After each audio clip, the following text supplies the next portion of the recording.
क्या हुई है मम्मी के साथ में? मम्मी को डर प्यार दिया था, नदी में फेंक दिया था। कौन कौन फेंका था? मेरे अब्बू। और कौन सब था? मेरा बुआ सब प्यार दिया था। जहर पिला दिया था? हाँ। आप देखी थी? हाँ। कैसे आपको पता चला? घर में लेके शादी कर चुका था, शादी करके आया घर पे, दिल्ली से आया घर पे। इंदिरा आवास पैसा आया तो बोला पैसा ला, बोले नहीं देंगे पैसा, 6 महीने के बाद देंगे पैसा। क्यों? तो बोले आप शादी करके आए हैं, तो बोला नहीं हम शादी करके नहीं, हम बोले शादी करके आए हैं, लड़की को छिपा कर रखे हुआ था। तो हम बोले नहीं देंगे पैसा, अभी 6 महीने के बाद देंगे पैसा। तो इसी बात पे मारपीट, हमेशा गाली, लाओ पैसा, हम बोले नहीं देंगे पैसा। पहले मारपीट किया, तो मार से नहीं मरता, तो दवाई गिलास में डाल करके घर में पटक करके सास ननद सब मिल करके, मेरा ससुर सब पटक करके दवाई पिला दिया, घर पिला दिया जी। होश में, जब हम होश में आए दरभंगा में थे हम। दूसरा शादी करने के बाद तो कहल के पैसा दीजिए, तो कहनी कि पैसा नहीं देंगे जब हमारा बेटी खुद से रहेगी। कौन सा पैसा था वो? इंदिरा आवास वाला। अच्छा, खुद हमारा बेटी बढ़िया से रखेगा तब पैसा देंगे। अच्छा। तई के बाद मारपीट करने लगा। उसके बाद मारपीट किए, दूसरा रोज में जाकर इसको जहरीला पिया करके नदी के पास फेंक दिया। तब हमारा बेटी को हल्ला हुआ तो दूसरा लोग सब दौड़ा चौड़ी, तो हम सब गए। गरीबों के घर में बेटी होना गुनाह है या बेटियों का पैदा होना गुनाह है, ये लाजमी है बिहार के लिए। क्या गरीब परिवार में बेटियों का जन्म होना गुनाह है जो इन्हें न्याय नहीं मिलेगा? इतना जघन्य अपराध किया गया है, जहां जहर पिला करके इसे मारने का प्रयास किया गया है। आखिर कब तक ये बेटियां तड़पती रहेगी? इस गरीब बेटी को न्याय मिले, इसके लिए आप इस वीडियो को अधिक से अधिक शेयर कीजिएगा। अभी हम मधुबनी जिला के अंधराठारी प्रखंड अंतर्गत गिदरगंज गांव में है। 5 साल पहले इनकी शादी हुई थी। इनका नाम गुलरेज बानो है और इनको 4 साल की बेटी है। इनके जो शौहर हैं वो दूसरी शादी कर लिए हैं और वो दूसरी शादी उससे किए हैं जिसकी शादी पहले ही हो चुकी है। अब दूसरी सौतन आने से पहले आपको बता दें कि इनके साथ क्या घटना घटी है वो जान लीजिए। इनको परिवार में लगातार मारपीट की गई, कई बार इनको मारने का प्रयास किया गया, अंत में जहर दे करके मारने का प्रयास किया गया। हालांकि ये बच गई, डीएमसीएच में इलाज हुआ, तमाम तरह की प्रक्रिया अभी चल रही है, लेकिन अभी भी अपने न्याय के लिए दर दर भटक रही है। आप ही बताइए कि ये इस 4 साल की बच्ची का परवरिश अब कौन करेंगे? इसकी पढ़ाई लिखाई, इसकी खाना पीना कौन देंगे? आइए जानते हैं कि आखिर मामला क्या है। शुरू से बहुत शादी कर लिया, उसके बाद मारपीट गाली गलौज हमेशा करता था। कारण तो होगा ना कोई जो मारपीट वही करने पैसा का। के लिए बोला, हम इंदिरा आवास पैसा आया, बोला पैसा लाओ, तो हम बोले पैसा नहीं देंगे। कब आया था इंदिरा आवास का पैसा?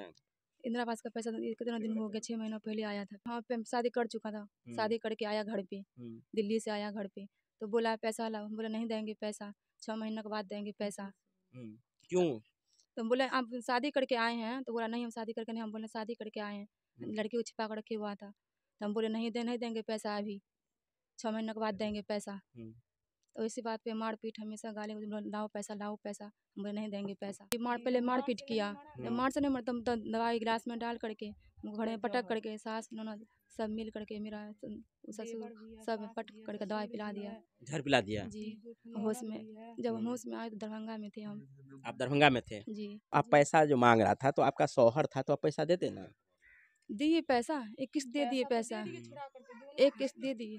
अच्छा, कितना पैसा आया था? 40,000 दिए उसको, तो फिर दोबारा फिर दिए उसको छोड़ा के। दोबारा भी दिए? जी। फिर क्यों मारपीट करेगा? तो बोला, हम बोला सब पैसा नहीं देंगे, इसीलिए मारपीट कर रहा जी। था। क्या नाम है आपका? मरियम खातून। कौन है आपकी बेटी? बेटी है। आपकी बेटी के साथ में जो घटना घटी है वो कैसे घटी है, थोड़ा बताइए। दूसरा शादी करने के बाद आया, बिदागरी करने के बाद हमारे यहाँ आया। हाँ, हमारा दामाद। अच्छा। दामाद की भी सॉन्ग लगा दिया, कुछ भी नहीं दिया, पुराने कपड़ा भी लेकर के बिदागरी कर दिया। अच्छा। तो कहल के पैसा दीजिए, तो कहनी कि पैसा नहीं देंगे जब हमारा बेटी खुद से रहेगी। कौन सा पैसा था वो? इंदिरा आवास वाला। अच्छा। खुद हमारा बेटी बढ़िया से रखेगा तब पैसा देंगे। अच्छा। तई के बाद मारपीट करने लगा। उसके बाद मारपीट किए, दूसरा रोज में जाकर इसको जहरीला पिया करके नदी के पास फेंक दिया। तो हम सब गए मुखिया के पास, मुखिया ओते हम मुखिया ही यहाँ था। तब हमारा बेटी को हल्ला हुआ तो दूसरा लोग सब दौड़ा चौड़ी, तो हम सब गए खटिया लेकर के, वहाँ से उठा के। हाँ, उठा करके लेकर अंधड़ा गया, अंधड़ा से फिर डीएमसीएच में फेंक दिया। दूसरी शादी? हाँ, दूसरे शादी के बाद चंपारण में फकीर जात है, फकीर के साथ लग गया। क्या नाम है आपका? मोहम्मद अफजल इमाम। आपकी बेटी? जी सर। क्या हुआ था मामला? सर क्या हुआ है, शादी के 5 साल हो गया, कभी भी ठीक है 2-3 साल ढंग से रखा गया। शादी के बाद जो है उसके बाद फिर लड़का गायब हो गया 1 साल तक जो। गायब होने के बाद लड़का लड़की लेके भाग गया, शादी किया। उसके बाद हम लोग उसे कहते रहे शादी क्यों की है, उसको कहता ना शादी नहीं किया तो पिताजी बोला शादी नहीं किया है, शादी नहीं किया है, कोई गलत बात है। फिर जब लड़की के खाते में पैसा उसा आया तो उसके पिताजी बोला कि तुम घर जल्दी आओ, ये इसका पैसा है अकाउंट में निकाल के फिर निकल जाना तुम जो है। तो उसके बाद आया यहाँ जो है, फिर ले गया, 1 हफ्ता रखा। उसके बाद इसके साथ जो है करने लगा पैसे का डिमांड जो है कि पैसा लाओ पैसा लाओ। तो हम बोले ठीक है भाई दे रहे हैं पैसा, कोई बात नहीं, दामाद आया देंगे पैसा, दे दिए निकाल के किस्त जो है। उसके बाद ये कितना दिन पहले की बात कर रहे हैं? ये 4 महीना पहले की बात है। अच्छा। उसके बाद जो है फिर जो पैसे निकाल के दे दिए, फिर ये और पैसा डिमांड किया कि और पैसा लाओ, अपना अकाउंट चेक कराओ हमको जो है। फिर लड़की ने ना कर दिया। उसके बाद जो है करने के बाद जो है फिर वो लड़का यहाँ से गया, भाग गया। वहाँ जाने के बाद रात में गाली गलौज हुआ, सब गाली गलौज देने लगा। उसके बाद जो फिर जो क्या फिर जो रात 20 तारीख को मारा पीटा, 21 तारीख उसको मैं घर पिला दिया जो है। तो जहर पिला दिया मारा पीट करके जो है। उसके बाद जो है हम लोग वहाँ गए नदी किनारे, तो बोला कि देखिए लड़की वहाँ मरी हुई है, मरी बच्चे देखने के लिए गई थी जो वहाँ जो है। तो फ़ोन के पापा जल्दी बाजी मर गई जो है, जल्दी आइए जो है। हम लोग खाट लेके वहाँ पहुँचे जो है। सांस चल रहा था? नहीं नहीं। नहीं। फिर बच्ची कैसे? तो हम लोग यहाँ अंधरा लेके भागे। अंधरा को रेफर करते DMC दरभंगा जो है, वहाँ जाके होश आया 5 दिन के बाद जो है। 5 दिन के बाद आया। रिपोर्ट में क्या दिया है? रिपोर्ट में दिया पॉइजन लिखा हुआ है, पॉइजन मारपीट लिखा जी। दफा नहीं लगाया, सही दफा लगाया ही नहीं है थाना जो है। जब आपने पास में प्रूफ है उसके बाद भी नहीं लगाया? नहीं लगाया दफा जो है, नहीं लगाया ना, थाना से मिला हुआ है। आइए हम बात करते हैं प्रत्यक्षदर्शी जो पहले नदी में देखी थी अपनी बहन को। क्या नाम है बाबू? मलका तरन। क्या हुआ था? हम गए ना, लोग सब हल्ला हुआ ना, तो हम लोग गए तो देखे इसको नदी के पास पड़ी हुई थी, नदी के किनारे में। तब सांस थोड़ा थोड़ा चल रहा था तो लेकर के गया अंधरा, तो ऑक्सीजन जो लगाया ना तब सांस आया। इनकी सांस आया? जी। आपकी बहन है? जी। जब पैसा आपसे पैसा मांग रहा था इंदिरा आवास का, आप ही के परिवार बसाने के लिए, तो आपको तो विश्वास करना चाहिए। नहीं विश्वास। क्यों नहीं विश्वास हो रहा था? शादी कर लिया इसीलिए विश्वास। शादी कर लिया था। तो ये जानकारी आपको ऑफिशियली आप जानकारी लिए थे कि शादी हो चुकी है? जी, उसके माँ बात कर रहे, छिपा के बात कर रहे थे। हो सकता है कि शादी नहीं किया हो। शादी कर लिया है। शादी कर लिया है।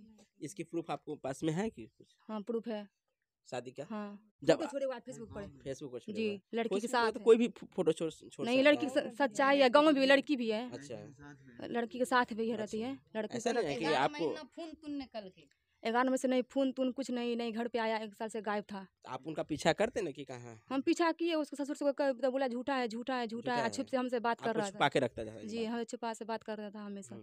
एकाएक तो होता नहीं है, पैसा जब मांग रहा था 2 किस्त दिए थे तो कितना बचता ही था। तो हम बोले नहीं देंगे, जब हमको खुश रखिएगा तो हम आपको पैसा देंगे। हम वो नहीं रखना चाह रहा नहीं था। आपको विश्वास नहीं विश्वास नहीं था हमको उस पे। क्यों बाबू, तुमको पापा जो है सो प्यार नहीं करते हैं? नहीं। क्या करते हैं? आते हैं तो तुमको बुलाते हैं कि नहीं? नहीं बुलाते हैं। मामला आप समझ लीजिए, हमने तो बहुत तरीके से इनसे जानकारी लेना चाहे हैं। घटना किसी एक कारण से नहीं होता है, घटना की जिस प्रकार से परिदृश्य बनी है वो समझ लीजिए। आपको बता दें कि गुलरेज बानो जिसकी शादी इरशाद से हुआ था, जो गिदरगंज गांव के ही हैं, और 5 साल पहले शादी होने के बाद 3-4 साल दोनों एक साथ रहे हैं। दोनों एक साथ रहने के बाद किसी प्रकार की कोई खटास नहीं आई थी, लेकिन जब से वो चंपारण जा कर के रहने लगे हैं और चंपारण में रहने के बाद दूसरी शादी किए हैं और उससे शादी किए हैं जो जिनकी शादी पहले हो चुकी थी, और शादी करने के बाद इनको कोई जानकारी पहले नहीं दी गई। धीरे धीरे इनको जानकारी हुई कि इरशाद शादी कर चुके हैं। जब इनको पता चला, इन्होंने अपने परिवार के नैहर के लोगों से जानकारी लिए, ससुर से सास से जानकारी लिए, तो इनको जानकारी नहीं दी गई। क्योंकि पति पत्नी का जो एक रिश्ता होता है वो कहीं ना कहीं एक दूसरे के विश्वास के ऊपर में होता है। जब विश्वास टूट जाए तो ऐसी स्थिति में पत्नी को अपने जीवन को लेकर के, अपने परिवार को लेकर के, अपने बाल बच्चे को लेकर के बहुत सारी परेशानियां सामने नजर आने लगती हैं। वो एकदम तस्वीर की तरह सामने आने लगता है कि अब मेरा क्या होगा। उसी दरमियान 6 महीना पहले इनको इंदिरा आवास का पैसा आता है, और इंदिरा आवास का पैसा जब आता है तो इरशाद गांव वापस आए, इनके साथ में बातचीत किए कि हमें इंदिरा आवास वाला पैसा दे दीजिए। जब इन्होंने इनकार किया, पहला किस्त बता रही है कि पहला किस्त हमने दिया, दूसरा किस्त भी दे दिया, लेकिन अंतिम वाला किस्त बोले कि नहीं देंगे क्योंकि हमें आप पर विश्वास नहीं है, आप शादी कर लिए हैं। इस स्थिति में इनके साथ में मारपीट की जाती है।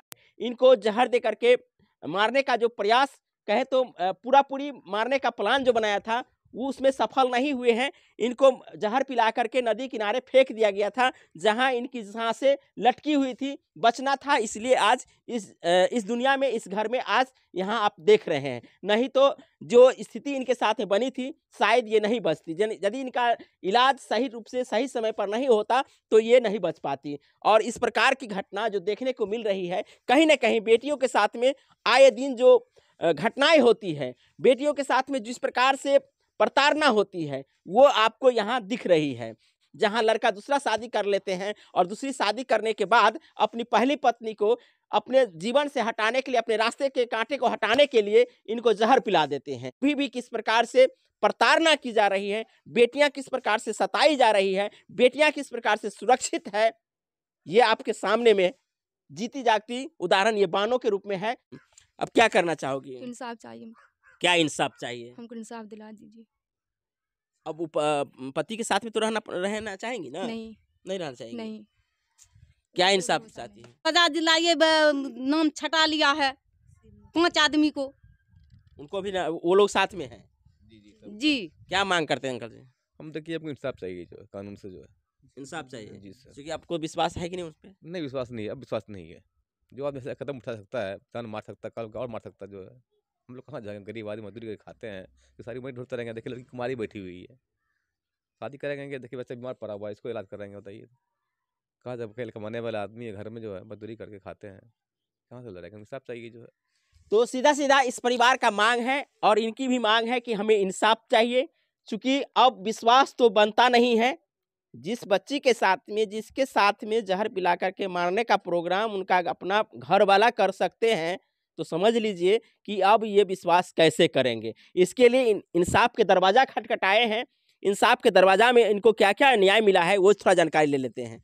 क्या जानकारी दी गई है? कुछ नहीं मिला इंसाफ। जो है डीएसपी जो इंक्वायरी में आए थे, डीएसपी साहब जो है केस को 5 साल के नाम छाड़ दिया है, कोई कानून धारा लगाया नहीं जो है, और जो थाना भी कुछ धारा लगाया नहीं जो है, पैसा लगता है वो नाम छाड़ दिया हुआ है। जी सर। तो क्या मांग करते हैं अगला पदाधिकारी से? वो क्या है, पूरा नाम जोड़ा जाए, सारे शामिल है इसमें। जी सारे आरोपी का नाम जोड़ा जाए, इंसाफ मिलना चाहिए मुझे। कौन कौन आरोपी हैं इसमें? उसका पिताजी हैं मोहम्मद अनीक, उनकी साहब बीवी हैं खतीजा खातून, उसकी बेटी है अफसाना खातून, सबाना खातून, और उसका बेटा है दिलशाद अहमद, और उसकी छोटी लड़की है फुराना खातून। ये सारे लोग हैं इसमें, सारे आरोपी हैं।